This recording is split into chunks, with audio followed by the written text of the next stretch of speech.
وزیر دفاع خواجہ آصف کہتے ہیں کہ دی اکانومسٹ کی رپورٹ میں ہر چیز واضح ہو کر سامنے آئی ہے۔ بیرسٹر گوہر کو عدالت جانا چاہیے، ورنہ اس کی تصدیق کے لیے میں خود عدالت جاؤں گا۔ پروگرام ٹونائٹ وِد سمر عباس میں گفتگو کرتے ہوئے خواجہ آصف کا کہنا تھا کہ بشرا بی بی سیکیورٹی کے لیے خطرہ ہیں، اس معاملے کی تحقیقات ہونی چاہیے۔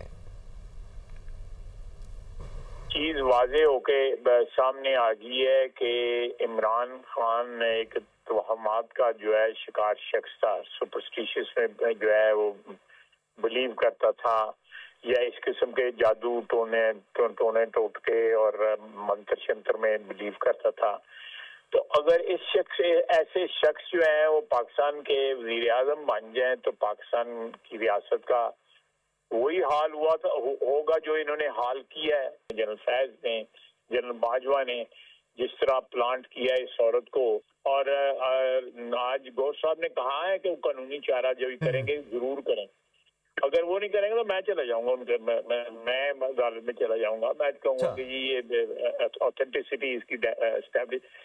اکانومسٹ کوئی آرڈنری پیپر نہیں ہے یا میگزین نہیں ہے، وہ لوگ جو ہے کبھی کوئی ایسی چیز نہیں چھاپیں گے جس کے متعلق کوئی دور سے اسپیکولیشن ہو سکے کہ کیا فیصلے جو ہے وہ نیشنل سیکیورٹی کے یا اور کوئی حکومتی جو اسٹیٹ کرافٹ جو ہے جس طرح ریاست جس طرح چلائی جاتی ہے اس میں کہاں وہ خاتون جو ہے انفلوئنس کرتی تھی۔